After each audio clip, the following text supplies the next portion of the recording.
Welcome to Moonlit Inc. BL. A BL story written under moonlight. Let's begin. Chapter 1, The Final Page and the Final Breath. The blue light of the tablet screen was the only thing illuminating Ian Clarke's cramped studio apartment. It was 2:30 a.m., the kind of hour where silence feels heavy, and the world outside seems to cease existing. Ian didn't notice. His eyes were red-rimmed, his breath hitching as his thumb swiped upward for the final time. On the screen, the words of the web novel Moonlit Fantasy blurred through his tears. The rain washed away the scent of the white lilies Eric had picked for the altar. A week before the vows that would have united the Donovan and Church empires, the CEO's silver sports car was nothing more than a twisted cage of metal at the 3rd Street intersection. Jason stood at the cliffside a month later, watching the waves of the Mediterranean. He didn't cry. He simply let the wedding ring slip from his finger into the abyss. "You promised me a lifetime, Eric," he whispered to the wind. "But you didn't even give me the weekend." The end. Ian let the tablet thud onto his chest, staring up at the cracked ceiling. "That's it," he choked out, his voice raspy from hours of disuse. "That's the ending." He had followed Moonlit Fantasy for 2 years. He had cheered for Eric Donovan, the cold, workaholic CEO who finally found warmth in the arms of the governor's son, Jason Church. It was supposed to be the ultimate healing romance, the kind of story that helped Ian forget his own mundane life as a junior data analyst who spent his weekends eating microwave ramen alone. But the author had pulled the rug out. A realistic tragedy. A freak car accident. A funeral instead of a wedding. "It's not fair," Ian whispered, sitting up and rubbing his eyes. "Eric worked so hard. He finally opened his heart, and you just kill him off for shock value." The grief felt strangely personal. Ian felt a kinship with Eric, not because he was a billionaire, but because they both seemed to be people who did everything right, only to be punished by a world that didn't care. Restless and needing air, Ian grabbed his coat and keys. He needed to walk. He needed to shake off the suffocating sadness of a fictional world that felt more real than his own. The city streets were slick with a light drizzle, reflecting the neon signs of late-night convenience stores.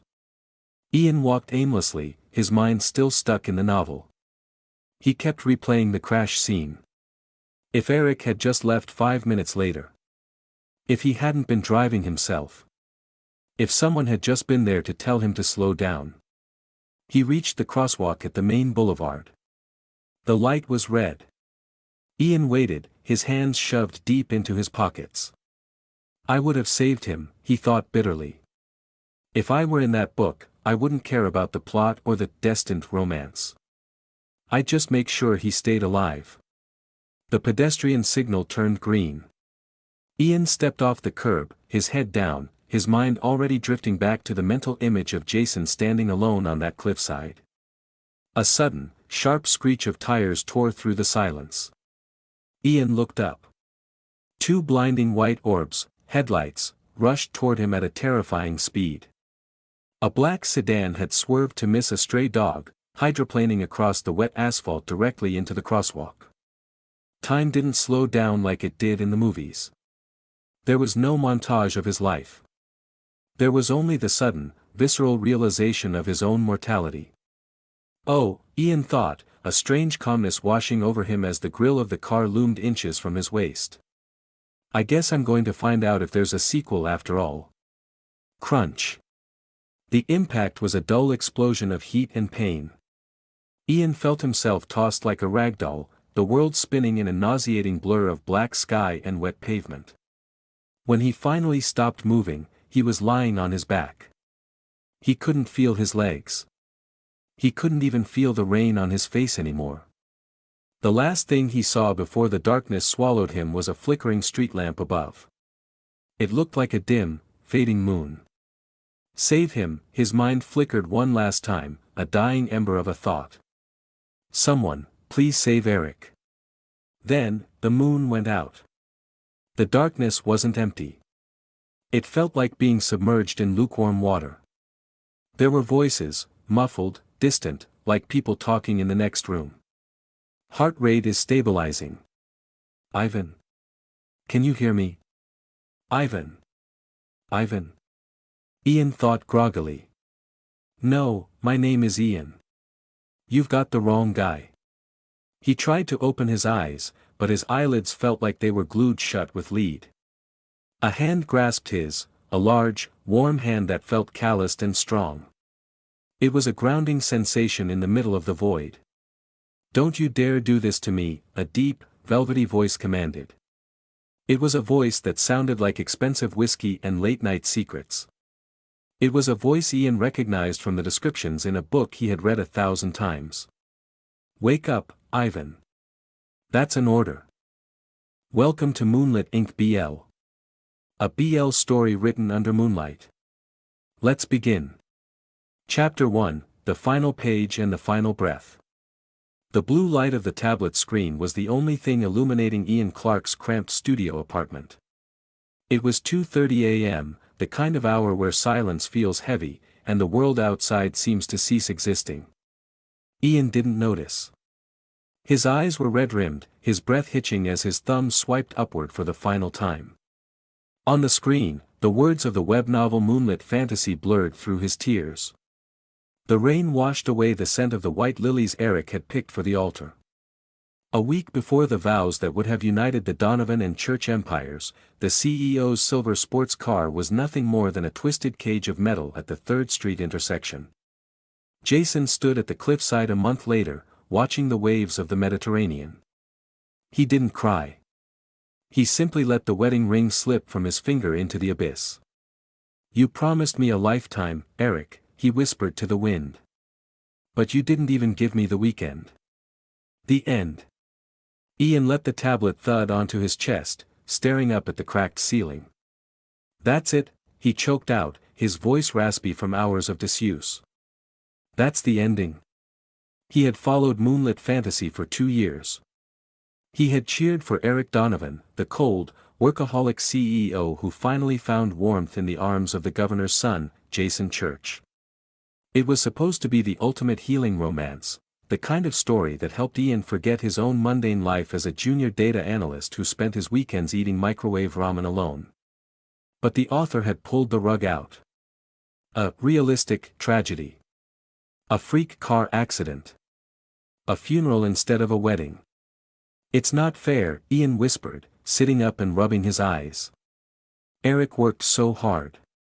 He finally opened his heart, and you just kill him off for shock value. The grief felt strangely personal. Ian felt a kinship with Eric, not because he was a billionaire, but because they both seemed to be people who did everything right, only to be punished by a world that didn't care. Restless and needing air, Ian grabbed his coat and keys. He needed to walk. He needed to shake off the suffocating sadness of a fictional world that felt more real than his own. The city streets were slick with a light drizzle, reflecting the neon signs of late-night convenience stores. Ian walked aimlessly, his mind still stuck in the novel. He kept replaying the crash scene. If Eric had just left 5 minutes later. If he hadn't been driving himself. If someone had just been there to tell him to slow down. He reached the crosswalk at the main boulevard. The light was red. Ian waited, his hands shoved deep into his pockets. I would have saved him, he thought bitterly. If I were in that book, I wouldn't care about the plot or the destined romance. I'd just make sure he stayed alive. The pedestrian signal turned green. Ian stepped off the curb, his head down, his mind already drifting back to the mental image of Jason standing alone on that cliffside. A sudden, sharp screech of tires tore through the silence. Ian looked up. 2 blinding white orbs, headlights, rushed toward him at a terrifying speed. A black sedan had swerved to miss a stray dog, hydroplaning across the wet asphalt directly into the crosswalk. Time didn't slow down like it did in the movies. There was no montage of his life. There was only the sudden, visceral realization of his own mortality. Oh, Ian thought, a strange calmness washing over him as the grille of the car loomed inches from his waist. I guess I'm going to find out if there's a sequel after all. Crunch. The impact was a dull explosion of heat and pain. Ian felt himself tossed like a ragdoll, the world spinning in a nauseating blur of black sky and wet pavement. When he finally stopped moving, he was lying on his back. He couldn't feel his legs. He couldn't even feel the rain on his face anymore. The last thing he saw before the darkness swallowed him was a flickering street lamp above. It looked like a dim, fading moon. Save him, his mind flickered one last time, a dying ember of a thought. Someone, please save Eric. Then, the moon went out. The darkness wasn't empty. It felt like being submerged in lukewarm water. There were voices, muffled, distant, like people talking in the next room. Heart rate is stabilizing. Ivan. Can you hear me? Ivan. Ivan. Ian thought groggily. No, my name is Ian. You've got the wrong guy. He tried to open his eyes, but his eyelids felt like they were glued shut with lead. A hand grasped his, a large, warm hand that felt calloused and strong. It was a grounding sensation in the middle of the void. Don't you dare do this to me, a deep, velvety voice commanded. It was a voice that sounded like expensive whiskey and late-night secrets. It was a voice Ian recognized from the descriptions in a book he had read 1,000 times. Wake up, Ivan. That's an order. Chapter 2, The Best Friend's Burden. The silence in the room was heavy, broken only by the rhythmic hiss-click of a high-end medical monitor near the bed. Ian, now inhabiting the body of Ivan Floss, stared at the man sitting beside him.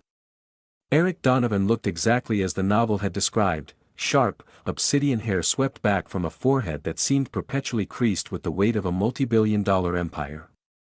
But the book had always called him, the Ice King.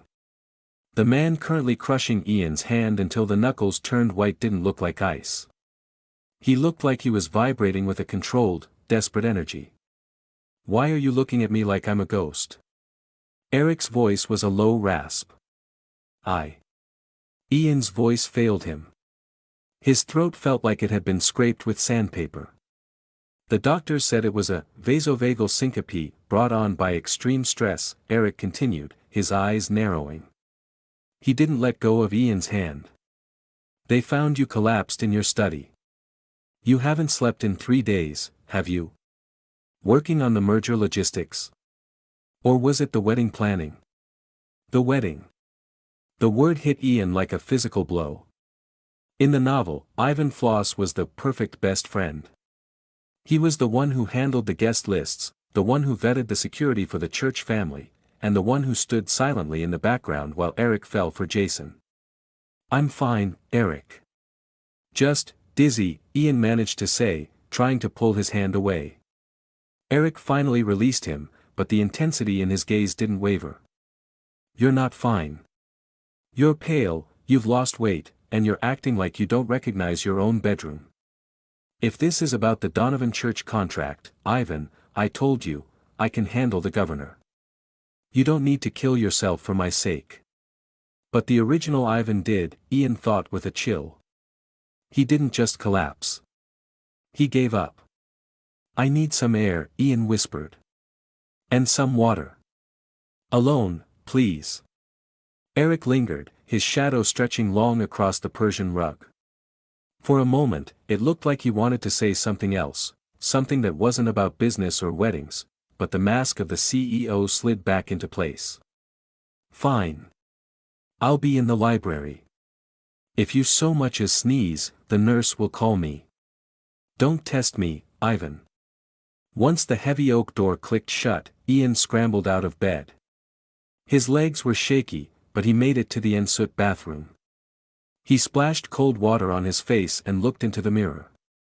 The face staring back was hauntingly beautiful in a fragile, understated way. Ivan Floss had soft, chestnut hair and eyes that seemed too large for his face, rimmed with the shadows of chronic exhaustion. He was the perfect foil to Eric's sharp dominance, the quiet moon to Eric's harsh sun. I'm really here, Ian breathed, touching the glass. 1 week. I have exactly 7 days until the 3rd Street intersection kills him. He returned to the bedroom, his mind racing. To save Eric, he needed to know Ivan's schedule. He needed to know where the accidental variables were. He began rummaging through the mahogany desk in the corner, looking for a planner or a phone.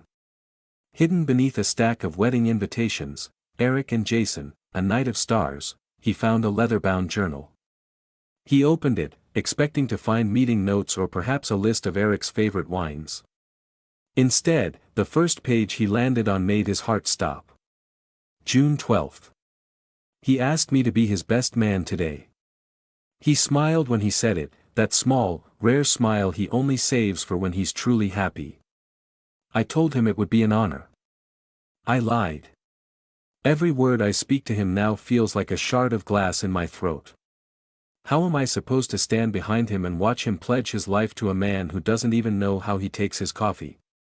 Jason is a trophy. Eric is a prize. And I am just the shelf they sit on. Ian flipped the pages, his hands trembling. The entries grew darker, the handwriting more erratic as the dates approached the current day. July 18th. I can't breathe in this house anymore. Everywhere I look, I see the ghost of a future we could have had if I had just been braver. If I weren't just Ivan. Tonight, I'll sleep. Hopefully, I won't have to wake up to a world where he belongs to the church family. Ian slammed the book shut, his breath coming in shallow hitches. The novel had depicted Ivan as a loyal, stoic supporting character. It never mentioned this. The collapse Eric described wasn't just stress. The original Ivan Floss had attempted to end his life the very night Ian Clark had died in the real world. They had swapped places in the moment of their mutual destruction. "You poor soul," Ian whispered to the empty room. A sharp knock at the door startled him. "Ivan?" "Jason is on the phone," Eric's voice came through the wood, sounding irritated. "He's complaining about the seating chart again. He wants his father's donors at the head table. I told him to talk to you." Ian looked at the journal, then at the door. He felt a sudden, fierce protective instinct, not just for Eric, but for the Ivan who had suffered in silence. He couldn't just be the perfect best friend anymore. If he played that role, Eric would die in 7 days, and Ivan would remain a tragic footnote. To change the ending, he had to change the script. Ian stood up, smoothing his silk pajamas, his eyes hardening. "Tell him to wait, Eric," Ian called out, his voice steadier than he felt. "And tell him if he wants to rearrange the head table, he can call the caterers himself. I'm going back to sleep." There was a long, stunned silence in the hallway. In 10 years of friendship, Ivan had never told Eric no, and he had certainly never dismissed Jason Church. "What did you just say?" Eric asked, his voice low and dangerously curious. Ian walked to the door and cracked it open. Eric was standing there, phone in hand, looking utterly baffled. "I said I'm tired, Eric," Ian said, meeting those stormy eyes with a defiance that wasn't in the original book. "The wedding can wait. You're the CEO of Dawn Technologies. Start acting like you're the one in charge, not Jason's father." He closed the door in Eric's face. As he leaned his back against the wood, Ian's heart hammered against his ribs. He had just diverted from the plot. It was a small change, but in a story where every beat led to a crash, even a small turn of the wheel could change everything. 7 days, Ian thought. I have 7 days to make you hate me, or love me, or whatever it takes to keep you off that road. Chapter 3, The Ghost in the Mirror. The morning sunlight in the Floss estate was far too bright for someone who had just discovered they were living inside a dead man's heartbreak. Ian, now fully inhabiting the skin of Ivan, sat at a mahogany vanity, staring at the journal he'd found the night before. The leather was worn at the edges, smoothed by years of Ivan's nervous touch. As Ian flipped through the pages, the prose shifted from professional schedules to raw, jagged poetry. It was clear that the Ivan Floss the readers knew, the stoic, efficient right-hand man, was a carefully constructed mask. The real Ivan was a storm of unrequited longing. August 14th. Eric bought the ring today. He showed it to me over lunch as if he were showing me a new software prototype. Platinum, 5 carats, cold as the sea. He asked if I thought Jason would like it. I told him it was perfect. I went to the bathroom and threw up. I am a ghost in my own life, haunting the hallways of his happiness. Ian closed the book with a snap. A heavy realization settled in his gut: the tragic accident in the novel wasn't the only tragedy here. The original Ivan had likely ended his life the very moment Ian was hit by that car in the real world. Two souls, exhausted by their own versions of reality, had traded places in the dark. "I won't let his death be for nothing," Ian whispered to the mirror. "And I won't let you die either, Eric." A sharp, rhythmic rapping at the bedroom door broke his reverie. It wasn't the heavy, authoritative knock of Eric Donovan. It was light, impatient, and entitled. "Ivan? Are you decent? I've been waiting in the solarium for 20 minutes. Ian stiffened. He recognized that voice from the audiobook version he'd listened to on his commute. Jason Church. The governor's son. The beloved fiancé who, in the novel, was portrayed as a grieving soulmate. Ian opened the door. Standing there was a man who looked like he had been curated by a high-end fashion magazine. Jason had golden blonde hair and a smile that didn't quite reach his eyes that were currently scanning Ivan with a mixture of annoyance and suspicion. "You look pale," Jason said, stepping into the room without an invitation. He wrinkled his nose at the scattered papers on the desk. "Eric said you were resting." "Since when do you rest, Ivan?" "We have the gala seating to finalize, and the florist is complaining about the lilies." Ian felt a surge of irritation. In the book, he'd felt sorry for Jason. Up close, the man radiated a shallow, icy indifference. "The lilies can wait, Jason," Ian said, his voice flat. "I'm under medical observation." "Surely the governor's son understands the importance of health." Jason laughed, a sharp, tittering sound. "Health? You're just a bit tired, darling. Don't be dramatic, that's my job. Now, about the seating, I want the Winthrop family moved to the back. They didn't contribute enough to my father's re-election campaign to deserve a view of the altar." Ian stared at him. "You're treating your wedding like a political fundraiser." Jason halted, his head tilting like a bird of prey. "It is a fundraiser, Ivan. Let's not pretend we're living in a fairy tale. Eric gets the political protection he needs for his tech expansion, and my father gets the Donovan treasury. It's a perfect merger. Why are you acting so strange today?" Jason took a step closer, his eyes narrowing. "You've always been the one to keep things running smoothly. If you start growing a backbone now, it's going to make things very uncomfortable for everyone." The threat was veiled, but Ian felt it. Jason wasn't just a spoiled brat, he was a shark who knew exactly where the blood was in the water. He sensed the shift in Ivan, and he didn't like it. "I'm just prioritizing," Ian replied, walking past Jason toward the door. "And right now, my priority is making sure Eric doesn't collapse from the same stress I did." He headed down the grand staircase, leaving Jason fuming in the bedroom. He needed to find Eric. If the accident was only 6 days away now, he had to begin the intervention phase. He found Eric in the glass-walled study, surrounded by holographic displays of Dawn Technologies' latest project. The CEO looked up, his expression unreadable. "Jason found you, I take it?" Eric asked, rubbing the bridge of his nose. "He's charming," Ian said sarcastically, leaning against the doorframe. Eric sighed, a sound of genuine exhaustion. "He's a necessity, Ivan. You know that better than anyone. You're the one who drafted the initial merger agreement."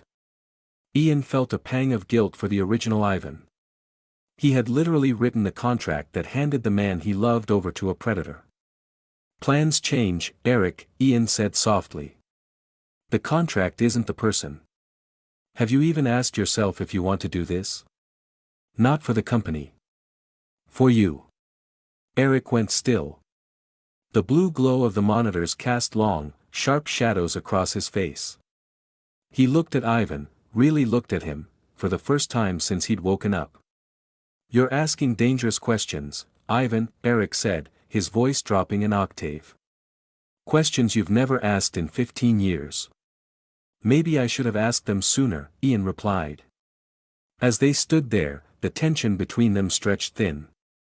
Ian realized with a jolt of fear that by saving Eric's life, he was inadvertently triggering something the book had never explored, Eric's curiosity. The best friend was supposed to be a silent shadow. By stepping into the light, Ian was changing the gravity of the entire story. And as he looked at the pulse jumping in Eric's neck, Ian realized his biggest challenge wouldn't just be a speeding truck at an intersection. It would be the heart he was trying so hard not to break, and the one he was trying so hard not to lose his own to. Chapter 4, The Distance Between Us. The countdown had begun. 6 days. In the original text of Moonlit Fantasy, Chapter 4 was titled The Calm Before the Storm. It was a filler chapter, mostly consisting of Eric and Jason attending a pre-wedding gala while Ivan worked late at the office, pining over a glass of scotch. But for Ian, now living as Ivan, there was no calm. Every ticking second of the grandfather clock in the Floss manor sounded like a hammer striking a nail. He knew the geography of the tragedy by heart. The intersection of 3rd and Lexington. The silver Porsche. The speeding freight truck. To prevent it, he had to become Eric's shadow, but there was a glaring problem. The more he leaned in, the more he felt the ghost of the original Ivan's feelings bleeding into his own. "You're following me," Eric said, not looking up from his tablet. They were in the back seat of Eric's private car, headed to a board meeting. Ian had insisted on coming along, claiming he had updated projections that couldn't wait. In reality, he just couldn't let Eric out of his sight. "I'm your chief of staff, Eric. I'm supposed to be where you are," Ian replied, his voice steady despite the way his heart hammered when Eric's shoulder brushed his. "You usually meet me at the office. You don't usually wait in my driveway at 6 a.m., Eric countered. He turned his head, his gray eyes piercing. "And you've stopped looking at me." Ian flinched. It was true. Ever since reading the journal, he couldn't meet Eric's gaze without seeing the Ice King through the lens of a man who had died for him. "I'm just focused on the work." "Liar," Eric whispered.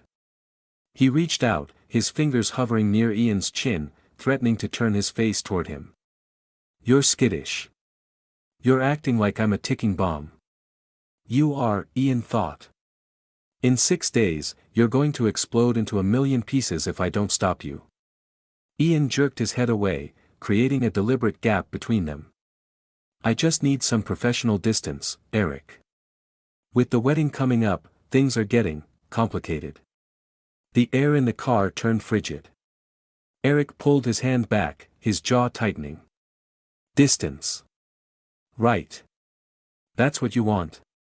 I'll give you distance." For the next 48 hours, Eric took Ivan at his word. He stopped the casual touches. He stopped the late-night texts asking for advice that were really just excuses to hear Ivan's voice. He treated Ian with a cold, surgical precision that made Ian's chest ache. It was exactly what Ian needed to focus on the mission, yet it felt like a slow-acting poison. Ian spent his nights in the office, poring over the GPS logs of Eric's cars. He disabled the silver Porsche's ignition remotely, claiming software maintenance. He rerouted Eric's Friday meetings to avoid the 3rd Street district. He was playing God with the plot, but the plot was fighting back. On Wednesday night, Ian found a note on his desk. It wasn't from Eric. It was an invitation to a private tasting at the church estate, signed by Jason. "Ivan, dear. Eric seems grumpy. He says you're the one holding the leash. Come to the estate tonight.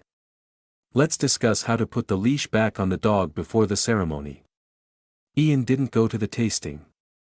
Instead, he stayed in the Donovan Tower, watching the city lights. He was startled when the door to his office swung open, slamming against the wall. Eric stood there, his tie loosened, looking more disheveled than Ian had ever seen him. "What is this?" Eric demanded, throwing a file onto the desk. It was the rerouted schedule for Friday. "You moved the meeting with the European investors to the north side. That's a 2-hour detour through heavy traffic." "Why?" Ian stood up, his pulse racing. "Security concerns. The 3rd Street area is under heavy construction, it's a hazard." "There is no construction on 3rd Street, Ivan. I checked." Eric stepped closer, looming over the desk. "You're sabotaging my schedule. You're dodging my calls. You're acting like you can't stand to be in the same room as me. Is it because of Jason? Do you hate him that much?" Ian felt the weight of the journal in his pocket, the weight of a love that didn't belong to him, yet was starting to consume him. "It's not about Jason." Ian shouted back, his composure finally snapping. "Then what is it? Talk to me." Eric grabbed Ian's shoulders, shaking him slightly. "We've been together since we were kids. I know every breath you take, Ivan. I know when you're lying. Why are you pushing me away?" The proximity was agonizing. Ian could smell Eric's cologne, sandalwood and rain. He could see the genuine hurt in the Ice King's eyes. For a split second, Ian wanted to tell him everything. "I'm from another world. You're a character in a book. You're going to die on Friday." Instead, he took a jagged breath and looked at Eric's lips, the lips that were supposed to kiss Jason Church in less than a week. "Because I can't be the perfect best friend anymore, Eric," Ian whispered, his voice breaking. "I can't watch you walk toward a cliff and keep smiling." He pushed Eric away and grabbed his coat, fleeing the office before the tears could fall. He didn't see Eric reach out for him. He didn't see the way Eric's hand stayed frozen in the air, trembling. 4 days left. The distance was no longer a strategy. It was a wound. And as Ian walked into the cold night air, he realized that saving Eric's life was easy, it was saving his own heart that was going to be impossible. Chapter 5, The Wedding Pressure. The atmosphere in the Donovan corporate suite had shifted from cold to suffocating. Following their confrontation in the office, a jagged silence had settled between Eric and Ian. It was a tactical retreat on both sides. Ian was busy trying to rewrite a destiny that involved a fatal car crash, while Eric was reeling from a rejection he didn't fully understand. 3 days left. In the original Moonlit Fantasy, Chapter 5 was titled, The Weight of the Crown. It detailed Eric's internal struggle with his father's legacy and his resignation to a loveless marriage for the sake of the company. But in this version, Eric wasn't thinking about his father. He was thinking about why his best friend looked at him like he was already a ghost. Ian was cornered in the gala showroom by Jason Church. The room was filled with the scent of overpriced peonies and the clinking of champagne flutes. Jason, dressed in a white suit that cost more than Ian's former college tuition, looked like an angel and acted like a viper. "You missed the tasting, Ivan," Jason said, his voice a sharp contrast to the soft classical music playing in the background. He sipped his drink, his eyes scanning Ian with predatory curiosity. Eric was distracted the whole time. He kept checking his phone. It was unbecoming. "I'm sure he was just busy with the merger," Ian replied, trying to sidestep Jason to reach the exit. Jason moved with a grace that blocked his path. "Don't play coy. You've changed, Ivan. You used to be so manageable. Now, you're looking at Eric with these tragic eyes, and you're making him doubt things he shouldn't be doubting." "And what would those be?" "His duty," Jason hissed, the mask of the charming fiancé slipping for a moment. "This wedding is a transaction. My father needs the Donovan tech to monitor the upcoming election cycle, and Eric needs the governor's signature on the harbor expansion. If you interfere with that because of some pathetic, unrequited crush, I will make sure the name, Floss, is erased from this city's social register." Ian felt a cold prickle of fear, but it was quickly replaced by a strange sense of liberation. He wasn't the original Ivan. He didn't have a reputation to protect. You're right, Jason. It is a transaction. But you forgot one thing, I'm the one who handles Eric's accounts. If you want to threaten me, make sure you aren't standing on the rug I'm about to pull out from under you. He left Jason standing there, speechless, his glass of champagne trembling in his hand. Later that evening, Ian returned to the Donovan Manor to gather some files. He found Eric in the library, a bottle of expensive bourbon open on the desk. The Ice King looked frayed. "You're late," Eric said, his voice thick. "I didn't know I had a curfew," Ian replied, heading for the filing cabinet. Eric stood up, his movements heavy. He crossed the room and blocked Ian's access to the files. "Jason called. He said you threatened him. He said you told him the wedding was a mistake." Ian sighed, closing his eyes for a second. "I told him the truth. It's a business deal, Eric. Is that really how you want to spend the rest of your life? Marrying a man who talks about you like you're a line item on a budget? It's how my life is supposed to go." Eric shouted, slamming his hand against the cabinet. The sound echoed in the high-ceilinged room. "I have a responsibility to thousands of employees. To my family name. I don't have the luxury of love, Ivan. Not everyone can be like you." Ian froze. "Like me?" "Yes. You." Eric stepped into Ian's personal space, his breath smelling of oak and alcohol. "You've been pulling away because you're bored, aren't you? You told me you were thinking about getting married yourself. You found someone. That's why you're acting like this. You're ready to leave me behind for some phantom relationship you won't even tell me about." Ian realized this was the lie he had told earlier, the one about wanting to get married to explain his distance. He hadn't realized how deeply it had cut. "Eric, I'm not seeing anyone," Ian said softly, reaching out to touch Eric's arm, then pulling back at the last second. "Then why are you leaving me?"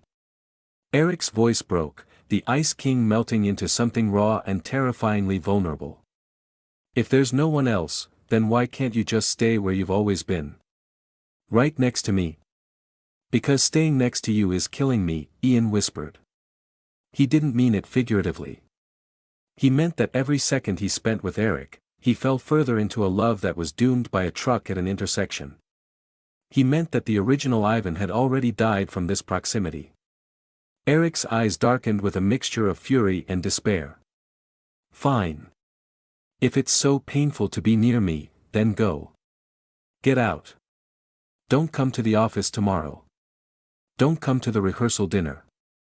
If you want distance, Ivan, consider us miles apart." Eric turned his back, staring out at the dark gardens. Ian stood there for a long time, the silence ringing in his ears. He wanted to go to him. He wanted to wrap his arms around Eric's waist and tell him that he wasn't leaving because he wanted to, but because he was the only one who could see the Reaper coming. Instead, Ian turned and walked out. 2 days left. The plan was working. Eric was angry. He was isolated. He was safe from Ivan's interference. But as Ian drove back to his own dark house, he looked at the empty passenger seat and felt the crushing weight of the loneliness he had just invited in. He had saved the protagonist's life, but he had just destroyed the only reason the protagonist wanted to live. Chapter 6, The Breaking Point. The silence that followed the argument in the library was not peaceful, it was a ringing, pressurized vacuum. 48 hours remained. In the original Moonlit Fantasy, this was the chapter where Eric and Jason shared a romantic dinner to solidify their union before the tragedy. But in this reality, the script was bleeding out. Eric had spent the night in his office, and Ian, as Ivan, had spent it staring at the 3rd Street intersection on a security feed, his eyes burning with exhaustion. The next morning, the Donovan Technologies headquarters felt like a tomb. Ian arrived despite Eric's order to stay away. He had to. If he wasn't there to monitor the fleet's maintenance and the GPS coordinates of every car in the garage, he couldn't guarantee Eric's survival. He was intercepting a delivery of floral arrangements when he saw Eric. The CEO was walking toward the elevators, flanked by a phalanx of lawyers. He looked terrible, his skin was sallow, and his movements were jerky, as if he were being pulled by invisible wires. When Eric saw Ian, he stopped dead. The lawyers nearly collided with his back. "I thought I told you to stay home," Eric said. His voice was devoid of its usual resonance, it was flat, brittle. "There were documents that needed my signature," Ian lied, clutching a random folder to his chest. "I'll be gone by noon." Eric stepped closer, ignoring the curious glances of his legal team. "You're still lying. You're always holding something back now. Your eyes, they look like you're mourning someone who hasn't even died yet." Ian's heart skipped. He was becoming transparent. "I'm just tired, Eric. The wedding is a lot of work." "The wedding," Eric spat the word like it was poison. "Is that all I am to you now? A project to be managed? A schedule to be cleared? Eric, please. No. You want distance. You want to go off and find this marriage of yours." Eric leaned in, his voice a lethal whisper. "Go. But don't you dare come back when you realize that no one will ever know you the way I do. No one will ever look at you and see the person I see." He turned on his heel and vanished into the elevator. The doors closed like a guillotine. Ian spent the afternoon in the basement garage. He knew that the following morning, Friday, was when the accident was scheduled by the universe. In the novel, Eric's driver had called out sick with the flu, forcing Eric to take the wheel of his silver Porsche. Ian found the driver, a man named Miller, in the break room. "Miller," Ian said, sliding a thick envelope across the table. It contained a month's salary in cash. "You look pale. I think you're coming down with something. Something that requires you to stay in bed for the next 48 hours.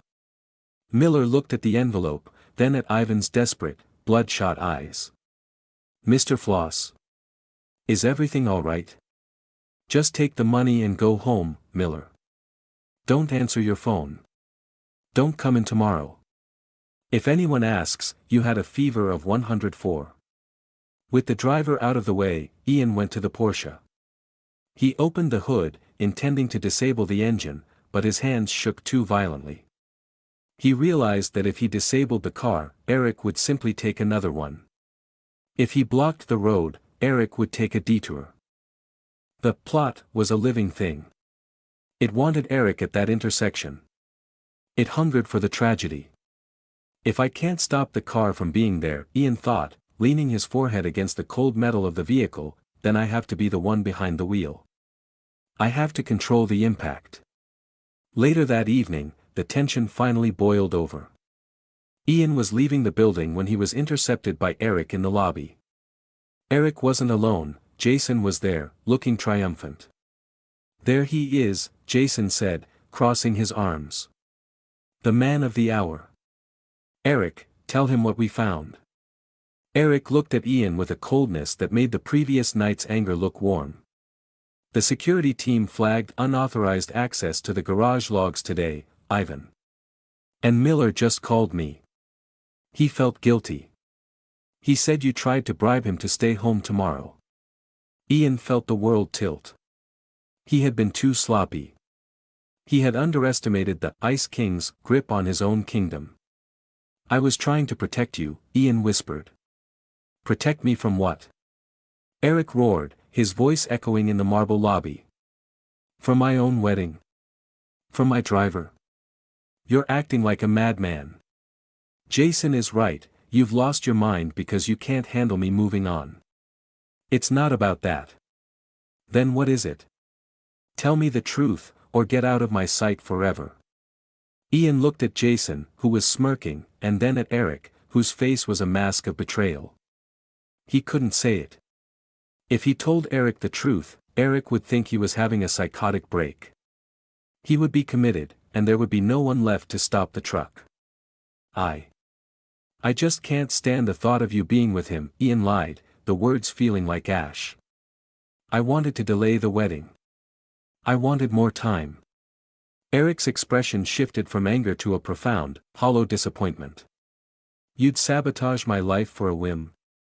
For a jealousy you won't even own up to? Eric took Jason's hand, lacing their fingers together. It was the first time Ian had seen them touch with such deliberate intent. Don't come tomorrow, Ivan, Eric said softly. I'll drive myself to the venue. I don't want to see your face until I'm a married man. Maybe then you'll finally accept reality. They walked out into the night, leaving Ian standing alone under the harsh fluorescent lights. One day left. Ian slumped against a marble pillar, a hysterical laugh bubbling up in his throat. He had tried to be the hero. He had tried to be the fixer. But in trying to save the protagonist's life, he had become the villain of the story. He looked at his watch. In 12 hours, the silver Porsche would start its engine. Fine, Ian thought, his eyes hardening with a final, suicidal resolve. If you won't let me save you as your friend, I'll save you as your ghost. Chapter 7, The Final Drive. The morning of the 7th day arrived with a sky the color of a bruised plum. There was no rain yet, but the air was heavy, thick with the electric tension of a coming storm. 0 days. The intersection was waiting. Ian sat in the driver's seat of a nondescript black sedan parked 3 blocks from the Donovan manor. He hadn't slept. His eyes were bloodshot, and his hands gripped the steering wheel so hard the leather groaned. In the original Moonlit Fantasy, this was the hour Eric Donovan would climb into his silver Porsche, frustrated and alone, and drive toward a death that would shatter the fandom. Ian watched the gates. When they swung open, it wasn't the Porsche that emerged. It was a black SUV. Eric was in the back, but he looked like a man being led to the gallows. Ian pulled out, trailing at a safe distance. He saw the SUV pull over near the corporate headquarters. Eric stepped out, dismissing his temporary driver with a sharp wave of his hand. He was heading for the private garage.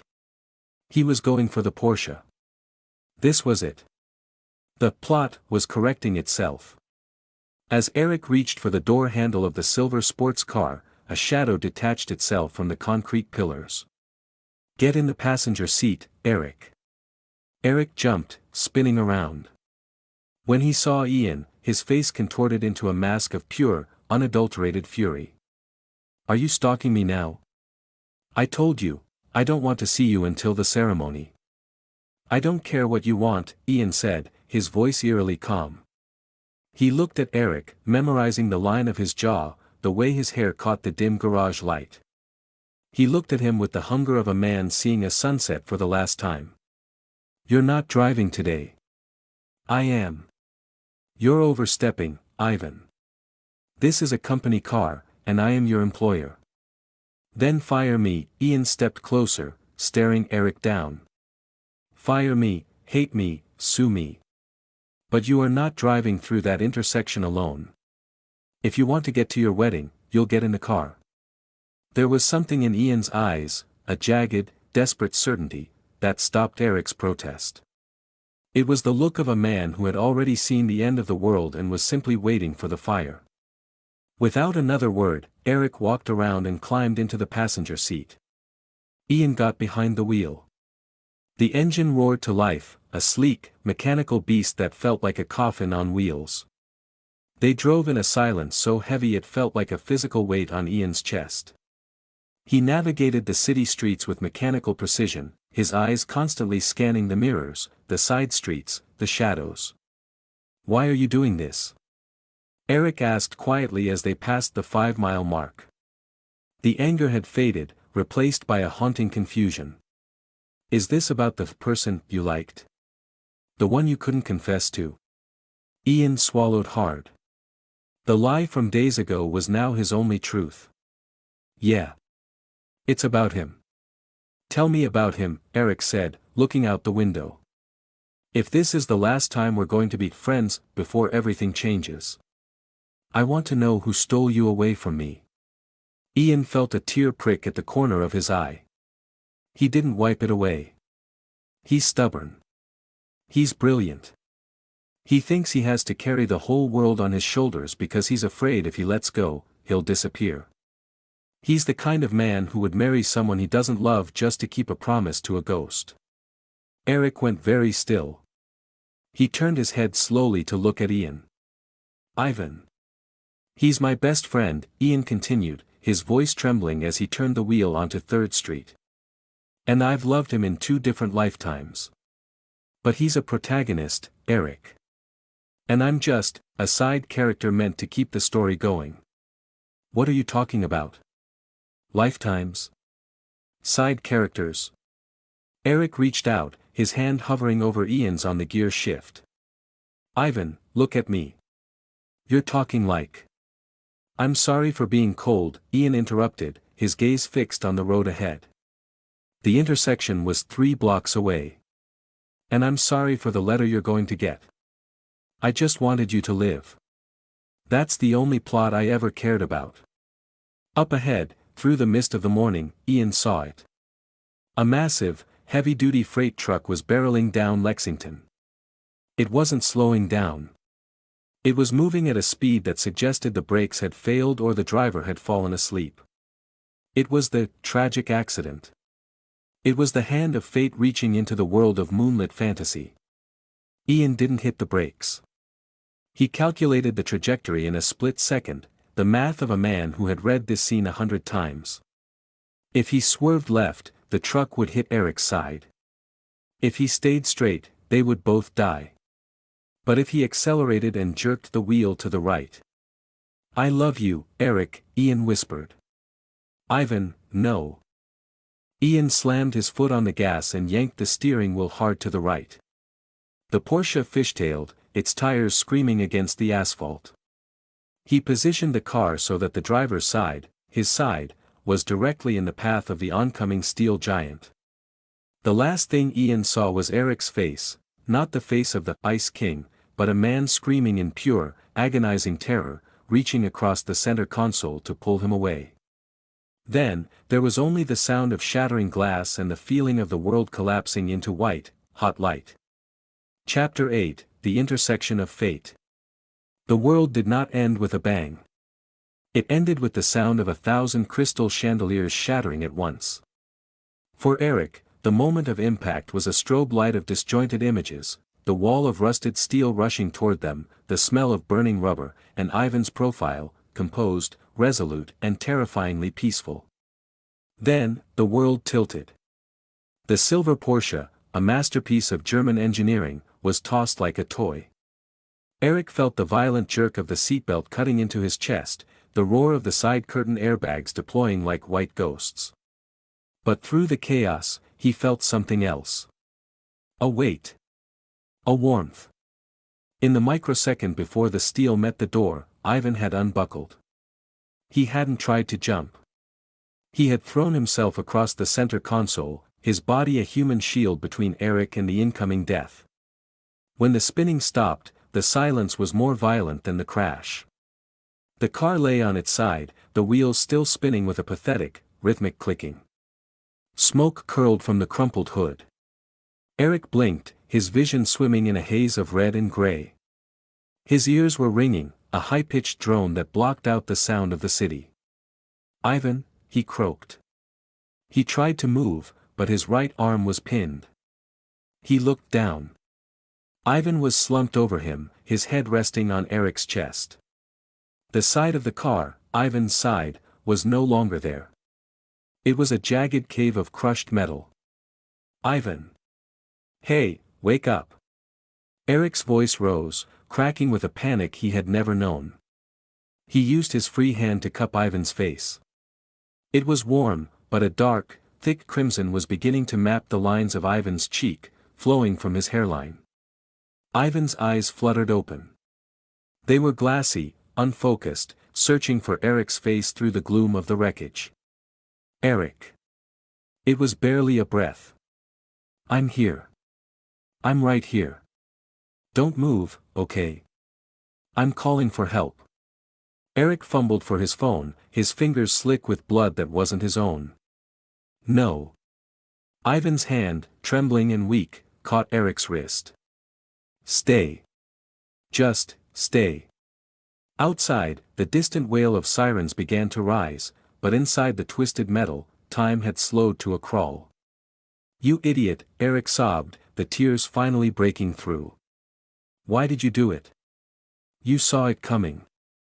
Why did you put yourself in the way? Ivan's lips curled into a faint, heartbreaking smile. Every breath he took was a visible struggle, a rattle in his chest that made Eric want to scream. Had to, change the ending. You weren't supposed to die today. I don't care about the ending. I don't care about the wedding. Eric pressed his forehead against Ivan's, his heart breaking in real time. Why did you say those things in the car? About the 2 lifetimes? About loving me? Ivan's gaze cleared for one final, lucid moment.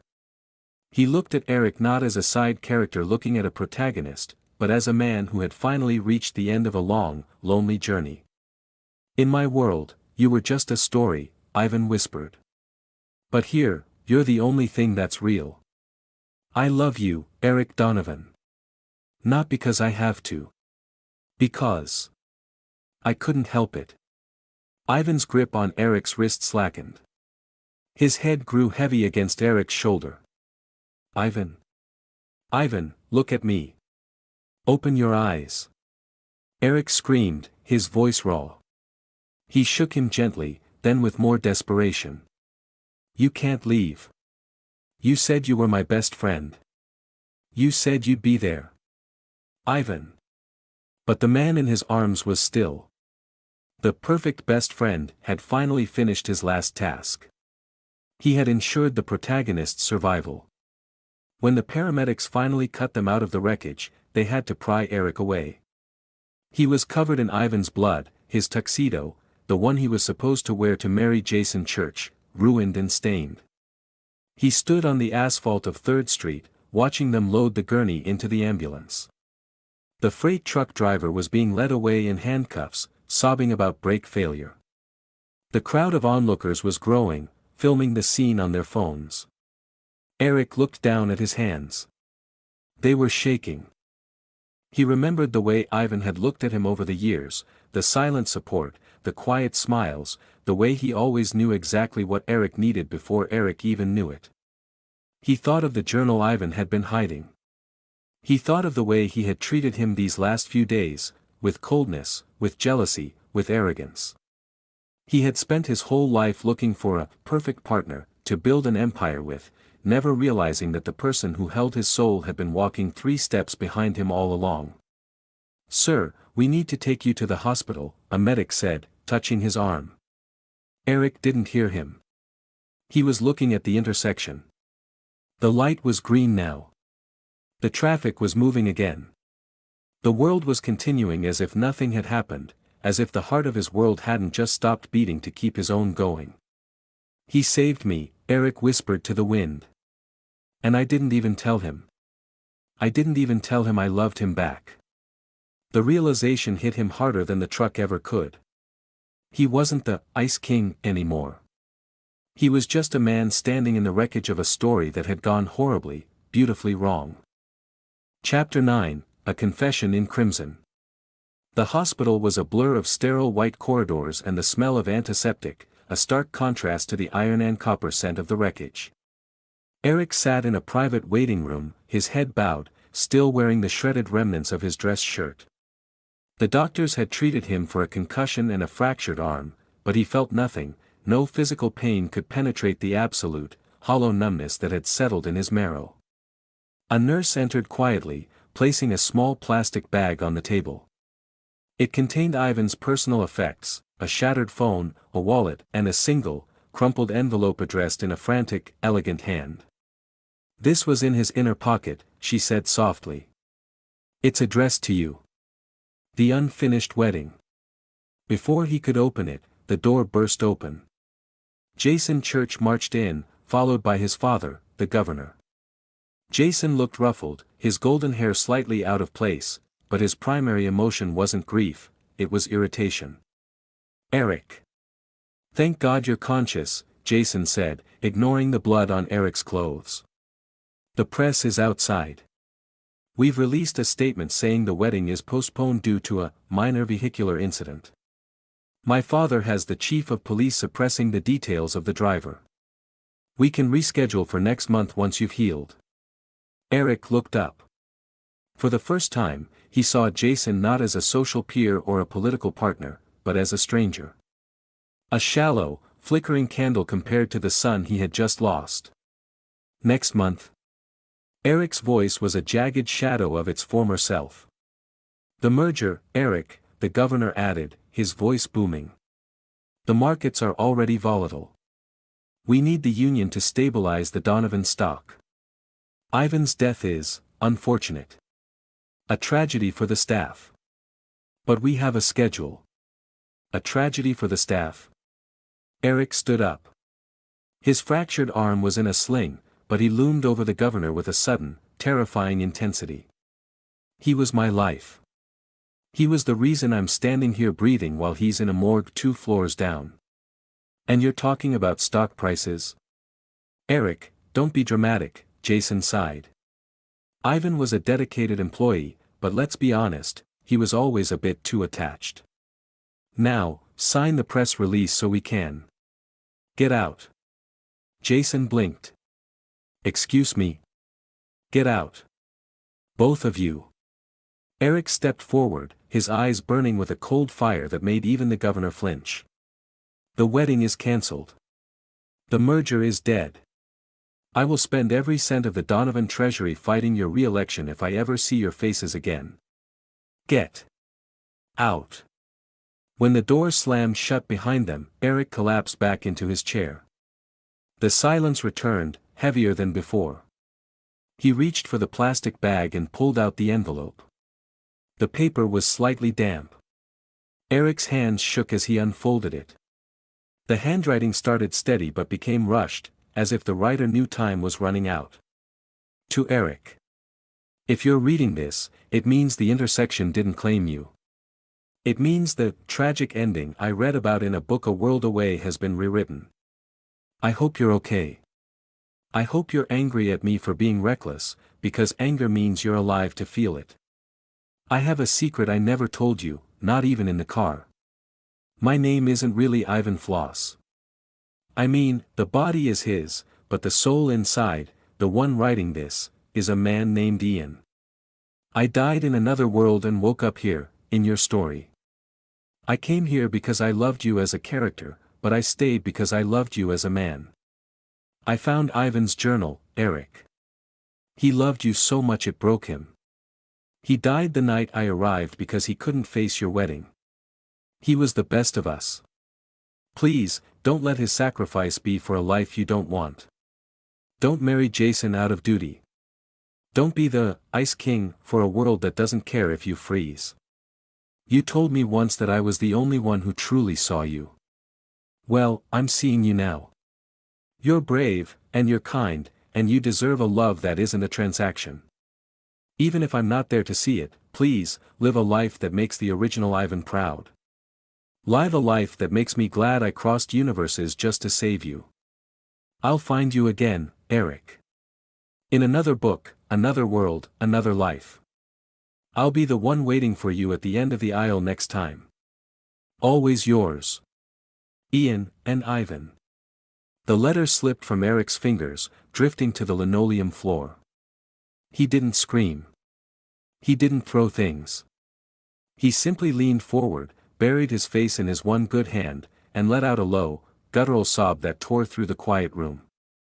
He finally understood. Every strange look, every lie about getting married, every moment Ian had pushed him away, it was all a desperate, lonely act of salvation. Ian hadn't been pulling away to leave him, he had been pulling away to stand in front of the bullet. Eric looked at the last line of the letter, I'll find you again. I won't wait for the next life, Eric whispered into the empty room, his tears blurring the ink on the page. I'll find you now. I'll remember you until the day I don't have to remember anymore. He reached down and picked up the letter, folding it carefully and pressing it against his heart. The CEO, the billionaire, the protagonist, he was none of those things anymore. He was just a man who had finally learned the meaning of the word love, written in the blood of the only person who had ever truly given it to him. Chapter 10, The Letter from the Dead. The first snowfall of winter arrived on the day the Donovan Church merger was officially liquidated. The world of Moonlit Fantasy had moved on, but for Eric Donovan, the story had stopped at the intersection of 3rd and Lexington. He had spent the last 6 months systematically dismantling the life he was supposed to live. He had settled the lawsuits, cut ties with the governor, and replaced his boardroom of sharks with people who understood that a company was made of hearts, not just stocks. He had become a ghost in his own empire, a man who spent more time in the archives than the penthouse. He was looking for something, anything, that proved Ian was real. Eric moved into the Floss estate. He couldn't bear to let the space be sold or renovated. He kept Ivan's room exactly as it had been, the mahogany desk, the hidden drawer where the journal had lived, and the view of the garden where they used to play as children. He sat at that desk now, holding the letter Ian had written. The paper was worn, the edges soft from where Eric's thumb had traced the words every night for half a year. "I'll find you again, Eric. In another book, another world, another life. Where are you?" Eric whispered to the empty room. "You saved the protagonist, Ian. But you left the story without an ending." He opened the journal, the original Ivan's journal, and turned to the very last page. It had been blank when he first found it. But today, under the pale winter light, he noticed a faint indentation on the final leaf, as if someone had pressed a pen against the page before it. He took a pencil and lightly shaded the paper. Words began to emerge from the white void, written in a hand that was neither Ivan's nor his own. It was a single line of text, appearing like a glitch in the reality of the novel. "The author's grief is the reader's gate." Driven by a sudden, inexplicable compulsion, Eric left the manor. He didn't take a driver. He didn't take the Porsche. He walked through the city, his coat collar turned up against the biting wind, until he found himself in a part of the city he had never visited, a quiet, cobblestone alley tucked behind the modern skyscrapers. There stood a small, dusty bookstore with no name on the sign. The windows were fogged, and a single warm light glowed from within. When he stepped inside, the bell chimed with a sound that vibrated in his bones, the same hiss-click of the heart monitor from the night Ian had woken up. The air smelled of old paper, rain, and the specific sandalwood cologne Ian had once complimented. "Can I help you find something?" a voice asked from behind a stack of books. Eric's heart stopped. It wasn't the voice of Ivan Floss. It was deeper, with a slight lilt he didn't recognize, yet it resonated with a familiarity that made his eyes sting. A young man stepped out. He had messy dark hair and wore a faded sweater. He didn't look like a side character in a high-society BL novel. He looked like an ordinary person from an ordinary world. But when he looked at Eric, his breath hitched. The man's eyes, the eyes of Ian Clark, widened in shock. He dropped the book he was holding. "Eric," he breathed. Eric crossed the distance between them in 3 strides. He didn't care if this was a hallucination, a dream, or a miracle. He reached out, his hand trembling as he touched the man's face. It was warm. It was real. "You said you'd find me," Eric choked out, his voice thick with 6 months of unshed tears. Ian laughed, a shaky, wet sound, and leaned into the touch. "I didn't think you'd be the one to find me first. This isn't the book, Eric. This is just a bookstore. I'm just Ian here. No titles, no mergers, no tragic accidents." "Good," Eric said, pulling him close until their foreheads rested against each other. "I'm tired of that story anyway. I want to start a new one." In the window of the shop, the reflection of the 2 men blurred. For a moment, they looked like the CEO and the best friend from the pages of Moonlit Fantasy. Then, the image shifted, settling into 2 men in a quiet shop, far away from the demands of a plot that had tried to kill them. Outside, the snow continued to fall, covering the tracks that led to the door. The tragedy had been averted. The side character had been saved. And for the first time in either of their lives, the page was blank, waiting for a hand to write the first word of a happy ending. Epilogue. The small bookstore was silent, save for the hum of an old radiator and the frantic beating of two hearts. Eric held Ian as if the other man were made of smoke, his hands gripping the wool of Ian's sweater with a desperate, grounding force. Ian pulled back just an inch, his eyes searching Eric's face, a face that looked older, weary, yet undeniably him. "Eric, how are you even here?" "I died. I felt the impact. I woke up back in my own world, after getting into a coma for a month." "How did you get to me?"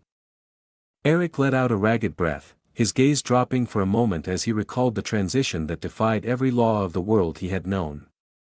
"After I found the note in the journal," Eric began, his voice low and gravelly, "everything in that manor, the gold, the titles, the company, it felt like ash. I walked out. I didn't take a car. I didn't tell anyone where I was going. I just walked until my feet led me back to that bridge." Ian's breath hitched. "The 3rd Street Bridge?" "The very one," Eric nodded. The sky was that same bruised purple. I stood at the railing, looking down at the spot where the car had flipped. I was hollow, Ian. I thought, if you crossed over by dying for me, maybe I could find you by doing the same. I climbed the railing. I was ready to let go. Ian's grip on Eric's arms tightened, his knuckles turning white. "Eric, no." But right as I leaned forward, Eric continued, his eyes locked onto Ian's. The air changed. It didn't feel like wind anymore, it felt like a hand on my shoulder, pulling me back. "I heard your voice. Not a memory, but a command. You told me to live." Eric took a shaky breath, the memory of the phenomenon still vivid. I stepped back onto the pavement, shaking. I walked to the opposite end of the bridge, the end we never reached in the car. As I crossed the threshold of the last pillar, there was this, blinding, white-hot light. It wasn't painful. It felt like being submerged in warm water. When I opened my eyes, the bridge was gone. The skyscrapers were different. The air smelled of exhaust and street food, not the clean, artificial scent of our city. He looked down at his clothes, no longer a tailored suit, but a simple, dark overcoat. I realized I was different here. I wasn't CEO Eric Donovan. I was just a man with a name and a memory. I had no money, no ID, nothing but the letter you left me, which was still in my pocket. Ian looked at the counter, where a faded, tear-stained envelope lay. "I spent weeks looking for you," Eric whispered, his thumb brushing Ian's cheek. "I worked odd jobs, I slept in shelters, I walked every street of this city. I didn't even know if this world had an Ian Clark, or if you were just a ghost I had dreamed up. But I kept driving, kept walking, kept searching every face in every crowd, hoping that if I looked hard enough, the universe would have to give you back to me." He let out a small, self-deprecating laugh. "I saw this shop from 3 blocks away. I didn't know why, but the light in the window felt like the light I followed across the bridge. I walked in here expecting to find another book. I didn't expect to find my soul." Ian's eyes overflowed, the tears splashing onto Eric's hands. He realized then that Eric hadn't just moved on, he had broken the very fabric of his own reality to find the man who had loved him enough to die. "You're a madman," Ian choked out, half laughing through his sobs. "You left a kingdom for a bookstore clerk." Eric smiled, a true, brilliant smile that reached his eyes, the kind of smile the Ice King had never known how to give. "I didn't leave a kingdom, Ian," Eric said, leaning in to finally press his lips against Ian's. "I finally found one.